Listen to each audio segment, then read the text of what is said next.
Budget సమావేశాల వేళ తమిళనాడు అసెంబ్లీలో అనూహ్య పరిణామం చోటు చేసుకుంది. తమిళనాడు ప్రభుత్వం రాసిచ్చిన ప్రసంగాన్ని చదవకుండానే గవర్నర్ రవి మధ్యలో వాకౌట్ చేయడం దేశవ్యాప్తంగా చర్చనీయాంశమవుతోంది.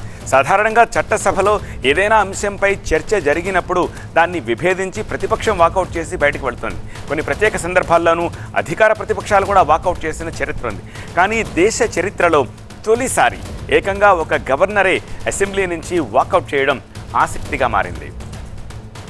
బడ్జెట్ సమావేశాల ప్రారంభంతో గవర్నర్ ఆర్ఎస్ రవి ప్రసంగం కోసం తమిళనాడు అసెంబ్లీ ఇవాళ ప్రత్యేకంగా సమావేశమైంది. అయితే అధికార డిఎంకే వైఖరిపై గవర్నర్ తీవ్ర అసహనాన్ని వ్యక్తం చేశారు.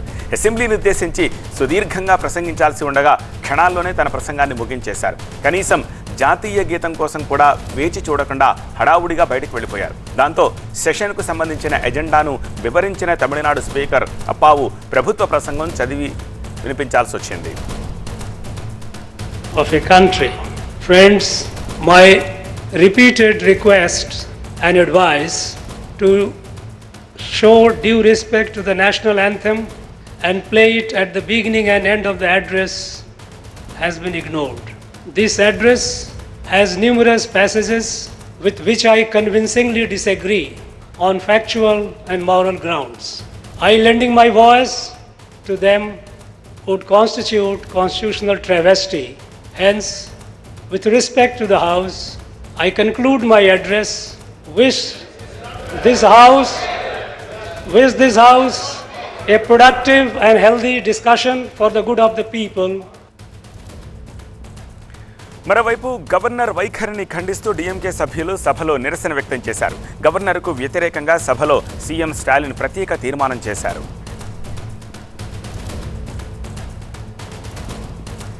ఆఫ్టర్ ఎఫెక్ట్స్ ఎలా ఉన్నాయి? మా ప్రతినిధి మురళి అందిస్తారు. మురళి,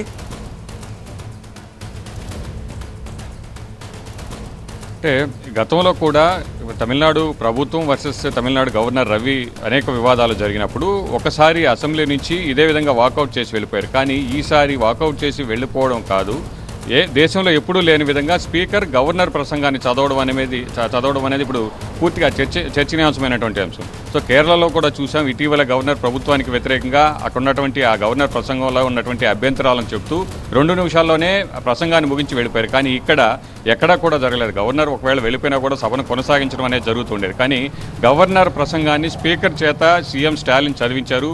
అది కూడా గవర్నర్కు వ్యతిరేకంగా తీర్మానం పెట్టించోట. సో గత 3 ఏళ్లుగా కూడా అనేక అంశాల్లో గవర్నర్ వర్సెస్ ప్రభుత్వం అనేది నడుస్తుంది. తమిళనాడు ప్రభుత్వం అసెంబ్లీలో తీర్మానించినటువంటి అనేక ముఖ్యమైనటువంటి తీర్మానాలకు సంబంధించి గవర్నర్ ఆమోదం అనేది జరగలేదు. దీనికోసం సుప్రీంకోర్టు వరకు కూడా తమిళనాడు ప్రభుత్వం వెళ్ళింది.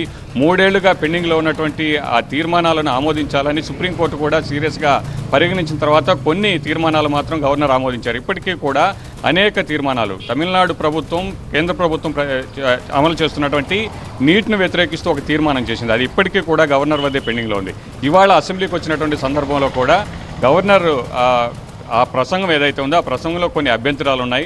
తమిళనాడు ప్రజలను మోసం చేసే విధంగా తమిళనాడు ప్రభుత్వం ప్రసంగాన్ని సిద్ధం చేసింది కాబట్టి ఈ ప్రసంగాన్ని చదివి నేను ప్రజలను అవమానించలేను అన్నటువంటి వ్యాఖ్యలు చేయడం, అలాగే జాతీయ గీత నియమాన్ని కూడా సరిగా ప్రభుత్వం పాటించలేదన్నటువంటి ఉద్దేశంతో ఆ అభిప్రాయాన్ని చెప్పిన తర్వాత అక్కడి నుంచి వెళ్ళిపోయిన వెంటనే ప్రసంగాన్ని అర్ధాంతరంగా ముగించినటువంటి కొద్దిసేపటికే స్టాలిన్ మాట్లాడుతూ తమిళనాడు ప్రభుత్వానికి సంబంధించి అనేక సందర్భాల్లో కూడా గవర్నర్ అవమానిస్తున్నారు, ప్రజల బాగోగుల కోసం మేము చేసినటువంటి తీర్మానాలను ఎందుకు ఆమోదించలేదన్నటువంటి విషయాలు కావచ్చు. అలాగే ఆయనకు వ్యతిరేకంగా తీర్మానం చేసిన తర్వాత మురళి, ప్రతిపక్షాలు సైతం దీన్ని ఖండిస్తున్నాయా? అలాగే స్టాలిన్ దీన్ని కేంద్రం దృష్టికి ఏమన్నా తీసుకెళ్తామని చెప్పేసి ఏమన్నా చెప్తూ ఉన్నారా?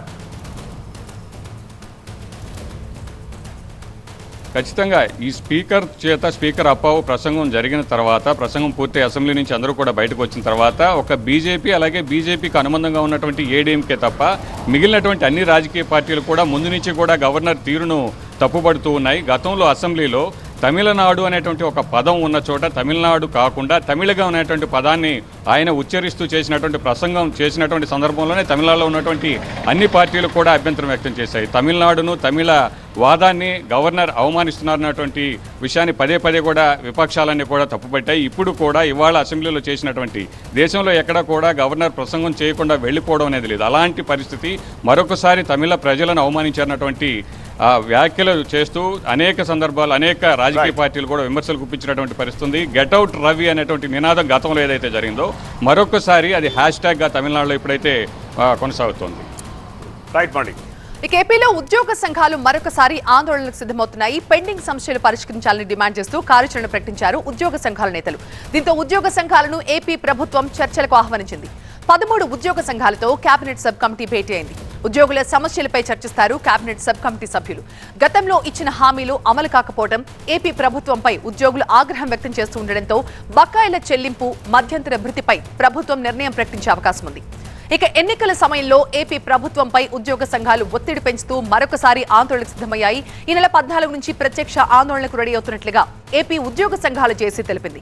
ఈ నెల 15, 16 తేదీల్లో భోజన విరామంలో ఆందోళనలు, 17న ర్యాలీలు, 20న కలెక్టరేట్ల దగ్గర ధర్నాలు చేపట్టబోతున్నట్టుగా వెల్లడించారు ఉద్యోగ సంఘాల నేతలు. అప్పటికీ ప్రభుత్వం స్పందించకపోతే ఈ నెల 27న చెలో విజయవాడకు సిద్ధమని ప్రకటించారు. పరిస్థితులు చేయి దాటితే సమ్మెకు కూడా వెనకాడబోమని కూడా ఏపీ ఉద్యోగ సంఘాల నేతలు హెచ్చరిస్తున్నారు. ఇక ఈ క్రమంలోనే ఉద్యోగ సంఘాలతో ఏపీ ప్రభుత్వం చర్చలు జరపబోతోంది. మా ప్రతినిధి వసంత్ మనకి లైవ్ లో జాయిన్ అవుతారు మరింత సమాచారం అందించడానికి. వసంత్, పరిస్థితులు చూస్తుంటే ఈ చర్చలు సఫలీకృతమయ్యే అవకాశాలు ఎంతవరకు కనిపిస్తున్నాయి? సో ప్రస్తుతం మంత్రివర్గ ఉపసంఘం ఉద్యోగ సంఘాల నేతలతోటి సమావేశమైంది. సచివాలయంలో 4వ బ్లాక్, ప్రస్తుతం 2వ బ్లాక్లో ఈ సమావేశం జరుగుతుంది. ఇటు మంత్రి బొత్స సత్యనారాయణ, ప్రభుత్వ సలహాదారుగా ఉన్న సజ్జల రామకృష్ణారెడ్డితో పాటు ఆర్థిక శాఖ ఉన్నతాధికారులు, సీఎస్ కూడా ఈ సమావేశానికి హాజరయ్యారు. ఉద్యోగ సంఘాల నేతలతోటి వారి సమస్యలపై చర్చిస్తున్నారు. ప్రధానంగా గతంలో ఇచ్చినటువంటి హామీలు ఏవైతున్నాయో అవి అమలు చేయలేదు కాబట్టి తాము ఆందోళన చేపడుతున్నామంటే ఉద్యోగ సంఘాలు తేల్చి చెప్పినటువంటి నేపథ్యంలో ప్రభుత్వం ఉద్యోగ సంఘాల చర్చలకు ఆహ్వానించి ప్రస్తుతం వారి సమస్యలపై చర్చిస్తోంది. ప్రధానంగా ఉన్నటువంటి డిమాండ్స్ ఏవైతే ఉన్నాయో డిఎల్కి సంబంధించి, అరియర్స్కి సంబంధించి కావచ్చు, అలాగే ఏవైతే ఐఆర్కి సంబంధించి విడుదల చేయాలంటే కూడా గత కొంతకాలంగా ఉద్యోగ సంఘాల నేతలు ఆందోళన చేస్తున్నారు. ఉద్యోగులు కూడా ఆందోళన బాధపడుతున్నారు. ఇప్పటికే ఏపీ ఎన్జీఓ నేతలు తమ డిమాండ్స్ పరిష్కరించాలంటూ ఆందోళనకు పిలుపునిచ్చినటువంటి నేపథ్యంలో ప్రభుత్వం వారిని చర్చలకు ఆహ్వానించి ప్రస్తుతం వారితోటి చర్చలు జరుపుతోంది. మరికొద్ది రోజుల్లో సార్వత్రిక ఎన్నికలకు సమయం దగ్గర పడుతున్నటువంటి నేపథ్యంలో ఉద్యోగులు చేపడుతున్నటువంటి ఆందోళనలు ఉధృతం కాకుండా వారితో చర్చలు జరిపే ప్రయత్నం చేస్తోంది. అందులో భాగంగానే ఉద్యోగ సంఘాల నేతల మొత్తాన్ని కూడా చర్చలకు ఆహ్వానించింది. ప్రధానమైనటువంటి అన్ని సంఘాలు కూడా ప్రస్తుతం ఈ చర్చలకు హాజరయ్యాయి. ఆర్థిక శాఖ ఉన్నతాధికారులు కూడా ఈ సమావేశానికి హాజరయ్యారు. ఇటు సీఎస్ కూడా హాజరయ్యారు. వారి సమస్యలకు సంబంధించినటువంటి అన్ని అంశాలపైన కూడా చర్చిస్తున్నారు. ప్రస్తుతం సమావేశం అయితే కొనసాగుతోంది. ఎట్టి పరిస్థితులను గతంలో జరిగినటువంటి ఆందోళనలు ఏవవుతున్నాయి, పీఆర్సీకి సంబంధించి కావచ్చు, డిఎల్కి సంబంధించి కావచ్చు, ఐఆర్కి సంబంధించి గతంలో ఉద్యోగులు రోడ్డెక్కి ఆందోళన చేసినటువంటి సందర్భంలో ప్రభుత్వం పైన తీవ్రస్థాయిలో విమర్శలు ఎదుర్కోవాల్సి వచ్చినటువంటి పరిస్థితి. సో అటువంటి పరిస్థితులు పునరావృతం కాకూడదని భావిస్తున్నటువంటి ప్రభుత్వం వారితో చర్చలు జరుపుతాం. ప్రస్తుతం సమావేశం అయితే కొనసాగుతోంది. మరికొద్ది సేపట్లో ఈ సమావేశానికి సంబంధించినటువంటి క్లారిటీ వచ్చేటటువంటి అవకాశం ఉంది. ఎట్టి పరిస్థితుల్లో ఉద్యోగుల ఆందోళన బాట పట్టకుండా వారితో బుజ్జగింపులు చేపట్టే ప్రయత్నం అయితే ప్రభుత్వం చేస్తా ఉంది. Right Vasanth, thank you. ఇక తెలంగాణలో గ్రూప్ 1 నోటిఫికేషన్కి సమయం ఆసన్నమవుతోంది. టీఎస్పీఎస్సీ సుప్రీంకోర్టులో దాఖలు చేసిన పిటిషన్ని ఉపసంహరించుకోవడంతో గ్రూప్ 1 నోటిఫికేషన్ విడుదలకు లైన్ క్లియర్ అయింది. గత ప్రభుత్వం హయాంలో గ్రూప్ 1 పరీక్ష రద్దు చేసి మళ్లీ నిర్వహించాలని గతేడాది హైకోర్టు తీర్పు ఇచ్చింది. అయితే ఈ తీర్పుని సవాల్ చేస్తూ టీఎస్పీఎస్సీ సుప్రీంకోర్టులో పిటిషన్ దాఖలు చేసింది. కానీ ప్రస్తుతం మారిన పరిస్థితులతో కొత్తగా ఏర్పాటైన చైర్మన్, సభ్యులు గ్రూప్ 1పై సుప్రీంకోర్టులో టీఎస్పీఎస్సీ దాఖలు చేసిన పిటిషన్ని ఉపసంహరించుకున్నారు. దీంతో గ్రూప్ 1 నోటిఫికేషన్ విడుదలకు అడ్డంకులు తొలగిపోయాయి. ఇక గ్రూప్ 1 పోస్టుల భర్తీకి సంబంధించి ఇప్పటికే రేవంత్ రెడ్డి ప్రభుత్వం కీలక నిర్ణయం తీసుకుంది. గతంలో 503 పోస్టులతో గ్రూప్ 1 నోటిఫికేషన్ విడుదల చేయగా ఇప్పుడు వాటికి అదనంగా మరో 60 పోస్టుల్ని భర్తీ చేసేందుకు అనుమతినిచ్చింది. దీంతో 563 పోస్టులతో గ్రూప్ 1 అనుబంధ నోటిఫికేషన్ విడుదలయ్యే అవకాశం ఉంది. మా సీనియర్ కరెస్పాండెంట్ విద్యాసాగర్ మరింత సమాచారం అందిస్తారు. విద్యాసాగర్, ఇక అన్ని క్లియర్ అయిపోయాయి కాబట్టి ఎప్పటిలోగా గ్రూప్ 1 ఉండొచ్చు, ఎలాంటి చర్చ జరుగుతోంది?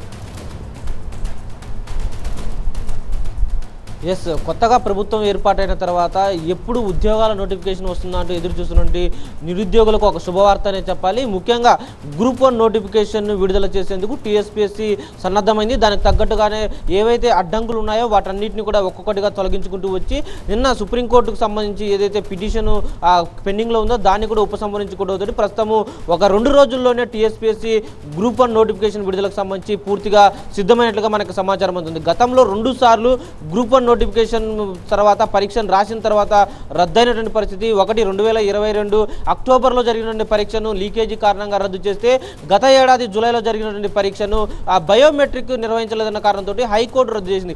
ఆ హైకోర్టు రద్దు చేసిన తర్వాత హైకోర్టు నిర్ణయం మీద అప్పటి టీఎస్పీఎస్సీ బోర్డు చైర్మన్గా ఉన్నటువంటి బోడ జనార్దన్ నేతృత్వంలో ఆ సుప్రీంకోర్టులో సవాల్ చేయడం జరిగింది. సుప్రీంకోర్టులో నుండి కేసు అలాగానే పెండింగ్ ఉన్న నేపథ్యంలో కొత్తగా కాంగ్రెస్ ప్రభుత్వం వచ్చిన తర్వాత టీఎస్పీఎస్సీ ప్రక్షాళన చేసిన తర్వాత మాత్రమే నియామకాలకు సంబంధించి నోటిఫికేషన్ విడుదల చేస్తామని చెప్పారు. దానికి తగ్గట్లుగానే చకచక పాత బోర్డులో ఉన్నటువంటి సభ్యుల రాజీనామా కావచ్చు, కొత్తగా టీఎస్పీఎస్సీ చైర్మన్గా మహేందర్ రెడ్డి, అదేవిధంగా పలువురు సభ్యుల బాధ్యతల స్వీకరణ తర్వాత గ్రూప్ 1 నోటిఫికేషన్కి సంబంధించి గతంలో 503 పోస్టులతోటి నోటిఫికేషన్ ఉంటే దానికి అదనంగా ఇటీవల ప్రభుత్వం మరొక 60 పోస్టులను గ్రూప్ 1 కేటగిరీలో గుర్తించి వాటి నియామకానికి కూడా ప్రతిపాదనలను టీఎస్పీఎస్సీకి పంపించింది. ఈ నేపథ్యంలో 563 పోస్టుల కొత్తగా ఉన్నటువంటి గ్రూప్ 1 నోటిఫికేషన్ రావాలంటే గతంలో పెండింగ్లో ఉన్నటువంటి కేసును ఉపసంహరించుకోవాల్సిన పరిస్థితి ఉన్న నేపథ్యంలో అక్కడి నుంచి కూడా ఆ ఉపసంహరణతోటి ఇప్పుడు ప్రస్తుతము గ్రూప్ 1కి ఎలాంటి అడ్డంకులు లేవు. 563 పోస్టులకు ఒక 2-3 రోజుల్లోనే కొత్తగా నోటిఫికేషన్ రాబోతుంది. అదేవిధంగా టీఎస్పీఎస్సీకి సంబంధించి మరొక గుడ్ న్యూస్ కూడా ఏంటంటే ఉద్యోగ నియామకాలకు ఉద్యోగార్థులు ఎవరైతే ఉంటారో వారికి ఏజ్ లిమిట్ను మరో 2 ఏళ్లు పెంచుతూ కొత్తగా ప్రభుత్వం నిర్ణయం తీసుకుంది. గతంలో 44 ఏళ్ళు ఉన్నటువంటి వయో పరిమితిని ఇప్పుడు 46 ఏళ్లకు పెంచుతూ కూడా నిర్ణయం తీసుకున్న నేపథ్యంలో మరొక 2 సంవత్సరాల పాటు వచ్చేటువంటి ఉద్యోగ నియామకాల ప్రకటనలు ఏవైతే ఉంటాయో, నోటిఫికేషన్లు ఏవైతే ఉంటాయో వాటన్నిటికీ కూడా ఈ యొక్క ఏజ్ లిమిట్ అనేది 46 ఏళ్ళ వరకు కూడా వర్తింపజేస్తున్నారు. ఎందుకంటే గత 2 ఏళ్లుగా ప్రభుత్వంలో ఉన్నటువంటి ఏదైతే పేపర్ లీకేజీల వ్యవహారం కావచ్చు, పరీక్షల రద్దు కావచ్చు, కోర్టు కేసులు కావచ్చు, ఎన్నికలు కావచ్చు, ఇలాంటి అంశాలతోటి గత 2 ఏళ్లుగా ఎలాంటి పరీక్షలు కూడా సజావుగా సాగలేదు. కాబట్టి ఈ 2 ఏళ్లను కన్సిడర్ చేసినటువంటి ప్రభుత్వం 44 ఏళ్ళు ఉన్నటువంటి ఏజ్ లిమిట్ను 46 ఏళ్లకు పెంచింది. ఇది 2 ఏళ్ల పాటు అమలులో ఉంటుంది. గ్రూప్ 1 కాదు, ఇతర టీఎస్పీఎస్సీ నుంచి ఏ నియామక ప్రక్రియ వచ్చినా సరే దానికి ఏజ్ లిమిట్ను 46 చేస్తారు. ముఖ్యంగా గ్రూప్ పోస్టులు అన్నిటికీ కూడా త్వరలోనే నోటిఫికేషన్లు ఇచ్చేందుకు ప్రభుత్వం అయితే సన్నద్ధమైనట్టుగా మనకు సమాచారం అందుతుంది. ఓకే విద్యాసాగర్. 585లో ఇక 4th న్యూస్ చూస్తే దయ్యం బాబోయ్ దయ్యం అంటూ ఆ ఊరి ప్రజలు వణికిపోతున్నారు. కాకినాడ జిల్లాలోని పలు గ్రామాలను దయ్యం భయం వెంటాడుతుంది. ఈ క్రమంలోనే కిర్లంపూడి మండలం భోపాలపట్నంలో క్షుద్ర పూజలు కలకలం రేపాయి. గ్రామంలోని ఒక ఇంటి ముందు ముగ్గు వేసి పసుపు కుంకుమతో పూజలు చేసినట్టుగా ఉండడంతో ప్రజలు భయాందోళనకు గురికారు. తెల్లవారుజామున రోడ్డుకు వెళ్లినటువంటి ఒక ఆటో డ్రైవర్ క్షుద్ర పూజల ఆనవాళ్లు చూసి కంగారు పడ్డారు. విషయం చుట్టుపక్కల వారికి తెలియడంతో క్షుద్ర పూజల వ్యవహారం అంతా ఊరంతా పాకింది. అయితే పెద్దాపురం మండలం కాండ్రకోటలోనూ క్షుద్ర పూజల నేపథ్యంలోనే పూజలు హోమాలు చేయడంతో అక్కడి దుష్ట శక్తులు భోపాలపట్నం వైపుగా వచ్చుంటాయని గ్రామస్తులు భయభ్రాంతులకు గురవుతున్నారు. వాస్తవానికి కాకినాడ జిల్లాలోని పలు గ్రామాల్లో క్షుద్ర పూజల ఘటనలు వరుసగా వెలుగులోకి వస్తున్నాయి. అయితే ఇదే తరహా ఘటన కాకినాడ జిల్లా పెద్దాపురం పరిధిలో కూడా చోటు చేసుకుంది. అయితే చీకటి పడితే చాలు పెద్దాపురం మండలం కాండ్రకోట గ్రామస్తులు వణికిపోతున్నారు. కొన్ని రోజులుగా కాండ్రకోటలో క్షుద్ర పూజలు జరుగుతుండడం చర్చనీయాంశమైంది. అయితే కాండ్రకోటలో కొన్ని రోజుల క్రితం పసుపు, కుంకుమ, నిమ్మకాయలు, ఎండు మిరపకాయలతో పూజలు చేశారంటూ ప్రచారం జోరుగా జరిగింది. తర్వాత గ్రామంలో ఓ ఇంటి దగ్గర మేకను చంపి తినేయడంతో నిజంగానే ఏదో జరుగుతుందనే ప్రచారం జోరందుకుంది. ఇక క్షుద్ర పూజల నేపథ్యంలో అమావాస్య రోజు కాండ్రకోటలోని శివాలయంతో పాటు నూకాలమ్మ ఆలయంలో చండీ హోమం, అష్టదిగ్బంధన యాగం నిర్వహించారు అక్కడి గ్రామస్తులు. గ్రామంలో తిరుగుతున్న దుష్టశక్తిని సంహరించాలని కాండ్రకోటలో 108 బిందెలతో అమ్మవారికి అభిషేకం కూడా నిర్వహించారు.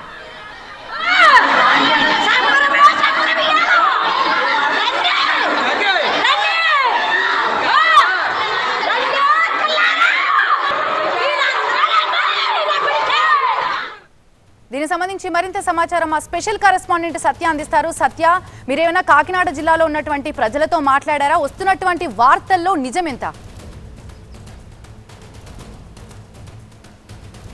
కాండ్రకోట ఘటన ఇంకా మరొక ముందే పక్కనే దాని కోతవేడు దూరం అంటే దాదాపు 10 కిలోమీటర్ల దగ్గరలో ఉన్నటువంటి ప్రతిపాడు నియోజకవర్గం భూపాలపట్నంలో తెల్లవారుజామున ఒక ఏదైతే ఈ కాండ్రకోటలో ఉన్నటువంటి ఏ రూపంలో అయితే తిరుగుతుందో ఆ రూపాన్ని అంతా శుద్ధతో గీసి అక్కడ పసుపు, కుంకుమ, నిమ్మకాయలు పెట్టి ఒక ఇంటి ముందు పెట్టారు. అయితే ఉదయం ఒక ఆటో డ్రైవర్ తెల్లవారు గట్ల ఒక కిరాయి నేపథ్యంలో బయటికి వెళ్ళిన నేపథ్యంలో ఒక్కసారిగా ఆ బొమ్మను చూశాడు. ఆ బొమ్మతో పాటు అక్కడ తెలియని ఒక వ్యక్తి ముక్కు బ్లాక్ కలర్లో కనిపించింది. అదృశ్య శక్తి ఎవరో వెళ్ళిపోయినట్లుగా కనిపించిందంటూ గ్రామంలో చెప్పడంతో వదంతులు గ్రామం అంతా కూడా వ్యాపించిన నేపథ్యంలో ఈ కాండ్రకోటలో ఉన్నటువంటి అదృశ్య శక్తిని తొలగించేందుకు అమ్మవారు నూకాలమ్మ గుడి దగ్గర ప్రత్యేక హోమాలు, పూజలు కూడా చేశాము. TV9 కూడా ఎక్స్క్లూజివ్గా చూపించింది. అంటే ఈ మూఢనమ్మకాల నేపథ్యంలో అంటే ఇదంతా నమ్మకసక్యం కాదు. ఎందుకంటే ఈ పాశ్చాత్య ప్రపంచంలో ఇలాంటివి దెయ్యాలు, భూతాలు అనేది కరెక్ట్ కాదని చెప్పే ప్రయత్నం TV9 చేసినప్పటికీ తెల్లవారులు కూడా రాత్రంతా కూడా అక్కడే ఉన్నటువంటి పరిస్థితి. కానీ ఎక్కడ కూడా ఆ భూతం కానీ ఆనవాళ్ళకి కనిపించలేదు. కానీ అరగంట క్రితమే మా ముందే వెళ్ళిపోయింది, పెద్ద పెద్ద కళ్ళతో, పెద్ద పెద్ద కాళ్లతో మా ముందే చెట్టు ముందు దూకెళ్ళిపోయింది అనేది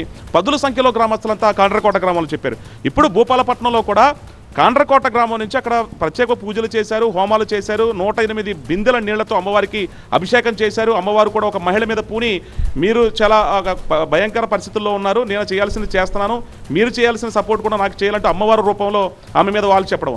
ఇదంతా పక్కన ఉన్నటువంటి భూపాలపట్నం గ్రామంలో కూడా ఇప్పుడు క్షుద్ర పూజలు చేయించిన నెపంతో శుద్ధలు గీయడం, పసుపు కుంకుమ వేయడం తప్ప ఆ గ్రామం నుంచి మా గ్రామానికి ఏమన్నా పాకిందా, అక్కడి నుంచి ఈ దెయ్యం ఆకారంలో ఉన్నటువంటి ఆ తెలియని అదృశ్య శక్తి మా గ్రామానికి వచ్చిందన్న ప్రస్తుతం అయితే చర్చ అయితే నడుస్తుంది. రాత్రుల పూట ఎవరు పడుకోనటువంటి పరిస్థితి ప్రస్తుతం భూపాలపట్నంతో పాటు కాండ్రకోట గ్రామంలో కూడా నెలకొంది. దీని మీద పోలీసులు కానివ్వచ్చు, స్థానికంగా ఉన్నటువంటి దీని మీద ప్రజాప్రతినిధులు గాను అవగాహన కల్పించాల్సినటువంటి అవసరం ఎంతైనా ఉంటుంది. ఈ రోజుల్లో అలాంటివి కరెక్ట్ కాదనేది మాత్రం కొంతమంది కొట్టిపారేస్తున్నారు. థ్యాంక్ యూ సత్యం.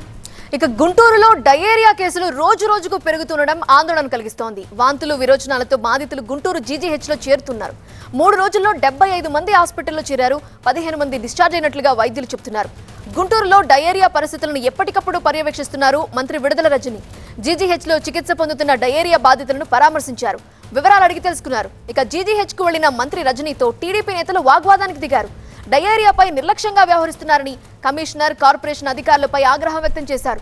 అయితే ప్రభుత్వం అప్రమత్తంగానే ఉందని, నీటి శాంపిల్స్ ని టెస్టులకు పంపామని, దానికి సంబంధించిన రిపోర్టులు వచ్చాక పూర్తి స్థాయిలో చర్యలు తీసుకుంటామని చెప్పారు మంత్రి విడుదల రజని.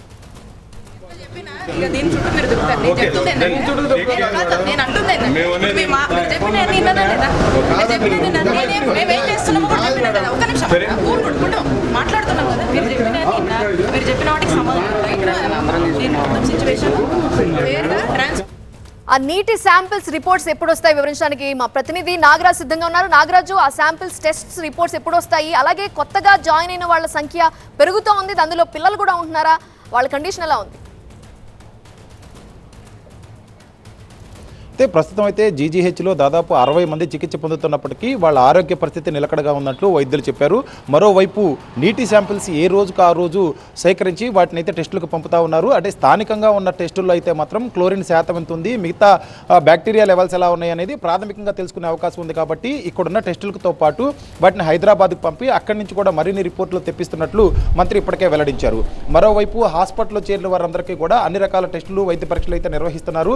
ఆ పరీక్షల్లో కూడా డయేరియా లక్షణాలతో వచ్చిన వాళ్ళందరికీ కూడా అయితే ఇప్పటి వరకు కూడా రూట్ కాజ్, డయేరియా లక్షణాలతో ఆసుపత్రికి వచ్చే వాళ్ళ సంఖ్య అయితే పెరుగుతూనే ఉంది, కానీ ఆ రూట్ కాజ్ మాత్రం ఇప్పటి వరకు కనుగొనలేకపోయారు. మరొక వైపు ఎక్కడైతే శారదా కాలనీ కావచ్చు, లేదా శ్రీనగర్ కాలనీ కావచ్చు, ఈ 2 కాలనీలో పెద్ద సంఖ్యలో బాధితులంతా కూడా ఆసుపత్రికి వస్తున్న నేపథ్యంలో అక్కడ మెడికల్ క్యాంపులు కూడా ఏర్పాటు చేయాలని ఒక నిర్ణయాన్ని అయితే తీసుకున్నారు. ఈ రోజు ముఖ్యంగా కలెక్టరేట్లో వైద్య ఆరోగ్య శాఖకు సంబంధించిన ఉన్నతాధికారులు, అంటే ప్రిన్సిపల్ సెక్రటరీ కావచ్చు, అదేవిధంగా కమిషనర్ కావచ్చు, వాళ్ళందరితో కూడా ఒక సమావేశాన్ని అయితే ఏర్పాటు చేశారు. ఆ సమావేశంలో కూడా పలు నిర్ణయాలు తీసుకున్నారు. వాటన్నిటిని కూడా అమలు చేస్తాం. అయితే ప్రజలైతే కూడా ఎవరు భయపడొద్దు, ధైర్యంగా ఉండండి, ఎందుకంటే పరిస్థితి పూర్తిగా అదుపులో ఉంది.